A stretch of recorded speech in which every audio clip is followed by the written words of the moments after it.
देश के पूर्व प्रधानमंत्री अटल बिहारी वाजपेयी ने क्यों 3 दिन तक किया था खुद को कमरे में बंद? राजनेता और कवि बनने से पहले क्या था फॉर्मर पीएम का प्रोफेशन? किस लेजेंडरी सिंगर के साथ किया था अटल बिहारी वाजपेयी ने कोलैबोरेशन? किस महान राजनेता ने की थी उनके पीएम बनने की भविष्यवाणी? नमस्कार, मैं हूं हिमानी और आप देख रहे हैं इंस्टाफीड। 100 साल पहले आज 25 दिसंबर को मध्य प्रदेश के ग्वालियर में एक ऐसी शख्सियत ने जन्म लिया जो एक नहीं, दो नहीं, बल्कि 3 बार देश के प्रधानमंत्री बने। जी हाँ, हम बात कर रहे हैं एक कुशल राजनेता और मशहूर कवि स्वर्गीय अटल बिहारी वाजपेयी की। अटल सिर्फ अपने मजेदार जवाबों और भोली सी मुस्कान के लिए ही नहीं, बल्कि देश को न्यूक्लियर पावर बनाने और यूनाइटेड नेशंस जनरल असेंबली जैसे ग्लोबल प्लेटफॉर्म पर अपनी मातृभाषा को बढ़ावा देने के लिए भी आज तक हर हिंदुस्तानी के दिल में राज करते हैं। उनकी इस लोकप्रियता का ही नतीजा है कि 2014 में मोदी सरकार ने हर साल 25 दिसंबर को गुड गवर्नेंस डे के तौर पर मनाने का फैसला किया। तो चलिए, उनके जन्म के 100 साल पूरे होने पर आज हम आपको पूर्व प्रधानमंत्री की निजी जिंदगी से जुड़ी 16 दिलचस्प बातें बताते हैं। राजनीति की दुनिया में कदम रखने से पहले अटल ने थोड़ा समय पत्रकारिता में भी बिताया। पांचजन्य और राष्ट्रधर्म जैसे 2 मंथलीज यानी महीने में एक बार छपने वाले पब्लिकेशंस के एडिटर होने के साथ साथ वीर अर्जुन और स्वदेश नाम के 2 डेलीज के साथ भी जुड़े रहे। कहते हैं कि जब बेटा पिता की पैंट पहनने लग जाए तब वो सही मायने में समझदार कहा जाता है। लेकिन क्या हो जब बेटा पिता के साथ ही पढ़ने लगे? जी हाँ, जब अटल ने कानपुर के डीएवी कॉलेज में लॉ पढ़ने की इच्छा जाहिर की तो उनके पिता ने भी कंधे से कंधा मिलाने का फैसला किया। बस फिर क्या था, दोनों बाप बेटे क्लासमेट से लेकर हॉस्टल में रूममेट्स तक थे। हालांकि बाद में इन्हें अलग अलग कमरों में शिफ्ट कर दिया। एक हिंदू ब्राह्मण परिवार में जन्म लेने वाले इस राजनेता को नॉनवेज बेहद पसंद था। झींगे के दीवाने फॉर्मर पीएम का मनपसंद रेस्टोरेंट था पुरानी दिल्ली का करीम्स। अटल बचपन से ही शरद चंद्र चैटर्जी, बंकिम चंद्र चैटर्जी, मैथिली शरण गुप्त और मुंशी प्रेमचंद जैसी महान शख्सियतों के प्रशंसक थे। अगस्त 1942 में हुए भारत छोड़ो आंदोलन का हिस्सा रहे अटल और उनके बड़े भाई को 23 दिनों तक जेल की सजा भी काटनी पड़ी। गौरतलब है कि यहीं से उनके राजनीतिक सफर की शुरुआत भी हुई। खुद कई शानदार कविताएं लिखने वाले अटल ने अपने सफल राजनीतिक करियर का श्रेय महात्मा रामचंद्र वीर की अमर कीर्ति विजय पताका को दिया। इस कविता ने उनकी जिंदगी बदलकर रख दी थी। ताउम्र कुंवारे रहे इस राजनेता से जब एक बार शादी के बारे में पूछा गया तो बड़े ही मजाकिया अंदाज में वो बोले, मैं जिंदगी भर इतना व्यस्त रहा कि शादी का ध्यान ही नहीं आया। हालांकि एक न्यूज एजेंसी से इंटरव्यू के दौरान दोस्त गोरेलाल त्रिपाठी के बेटे विजय प्रकाश ने एक दिलचस्प किस्सा बताया था।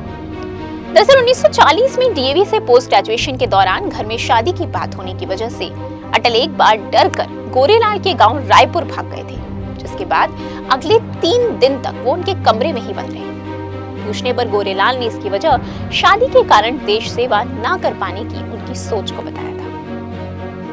अटल हमेशा से बीजेपी की पूर्ववर्ती पार्टी भारतीय जनसंघ के फाउंडर श्यामा प्रसाद मुखर्जी के अनुयायी थे और समय के साथ उनके सहयोगी भी बन गए। ऐसे में उनके इस रिश्ते में मोड़ आया तब जब 1953 में मुखर्जी कश्मीर में आमरण अनशन पर बैठ गए। उनका ये कदम मुस्लिम बहुल क्षेत्र होने की वजह से कश्मीर को मिले खास दर्जे, यहाँ इंडियन सिटीजन्स को मिलने वाले इंफीरियर ट्रीटमेंट और राज्य में घुसने के लिए जरूरी परमिट, इन तीनों मुद्दों के खिलाफ था। मुखर्जी के इस विरोध प्रदर्शन से आइडेंटिटी कार्ड की जरूरत खत्म हुई और जल्दी कश्मीर को इंडियन यूनियन का हिस्सा भी बना दिया गया। लेकिन हफ्तों तक बीमारी, कमजोरी और जेल में बंद रहने की वजह से उन्हें अपनी जान से हाथ धोना पड़ा, जो पूर्व प्रधानमंत्री के लिए एक ऐतिहासिक पल था। एक बहुत मशहूर कहावत है, पूत के पांव पालने में ही दिख जाते हैं, और कुछ ऐसा ही हुआ इस महान राजनेता के साथ। दरअसल इस राजनेता के पिता कृष्ण बिहारी वाजपेयी खुद भी कवि थे और उन्हें संस्कृत और साहित्य का काफी ज्ञान था। कविताएं घुट्टी में मिलने की बात कहने वाले अटल बेहद कम उम्र से ही कविताएं पसंद करते थे। सिला ये हुआ कि उन्होंने महज 10 साल की उम्र में लिखी थी पहली जानदार कविता, हिंदू तन मन, हिंदू जीवन, रग रग हिंदू मेरा परिचय। कभी नेशनल लेवल डिबेटर रहे अटल ने जब पहली बार संसद में हुंकार भरी तो देश के पहले प्रधानमंत्री जवाहरलाल नेहरू इतने प्रभावित हुए कि उन्होंने ये भविष्यवाणी कर दी कि एक दिन अटल भारत के पीएम बनेंगे। और फिर जो हुआ वो शब्दों का मोहताज नहीं। अटल हमेशा ही अपनी मातृभाषा हिंदी को बढ़ावा देते आए थे। ऐसे में जब बात आई यूनाइटेड नेशंस जैसे वैश्विक स्तर पर भाषण देने की तो किसी दूसरी भाषा को चुनने का तो सवाल ही नहीं उठता। नतीजा ये निकला कि 1977 में विदेश मंत्री के तौर पर ऐसा करके न सिर्फ वो हिंदी में भाषण देने वाले भारत के पहले नेता बने बल्कि पूरी दुनिया के सामने हिंदी और हिंदी भाषियों का सिर गर्व से ऊंचा कर दिया। कविता और कला दिवंगत राजनेता का प्यार था। उनकी महारत का जीता जागता सबूत है लेजेंडरी सिंगर जगजीत सिंह के साथ रिलीज हुई उनकी 2 एल्बम्स, 1999 में नई दिशा और 2002 में संवेदना। इस करिश्माई शख्सियत की विरासत को संभाल रही हैं उनकी अडॉप्टेड बेटी नमिता, जिनका रुझान राजनीति में तो नहीं लेकिन भारतीय नृत्य और संगीत में जरूर है। साल 2000 से इस दिग्गज नेता का स्वास्थ्य दिनों दिन बिगड़ता चला गया। 1 साल बाद नी रिप्लेसमेंट सर्जरी हुई, लेकिन असली गाज गिरी 2009 में जब किसी जमाने में बोलने की कला के लिए मशहूर अटल स्ट्रोक की वजह से हैंड मूवमेंट्स के साथ साथ ठीक से बोलने में भी असमर्थ हो गए। अटल मराठी भाषा की भी अच्छी खासी समझ रखते थे और इसी के चलते उन्होंने पॉलिटिशियन, एक्टिविस्ट और लेखक रहे वीर सावरकर की कई कविताओं को हिंदी में ट्रांसलेट भी किया था।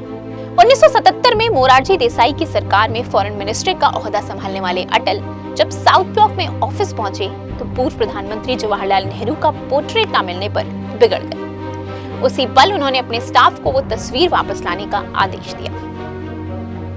सिर्फ प्रशंसकों ही नहीं बल्कि आलोचकों के दिल में भी जगह बना लेने का हुनर अटल अपने साथ ही लेकर चले गए। 16 अगस्त 2018 को लंबे समय से बीमारी झेल रहे इस महान राजनेता ने दुनिया को अलविदा कह दिया।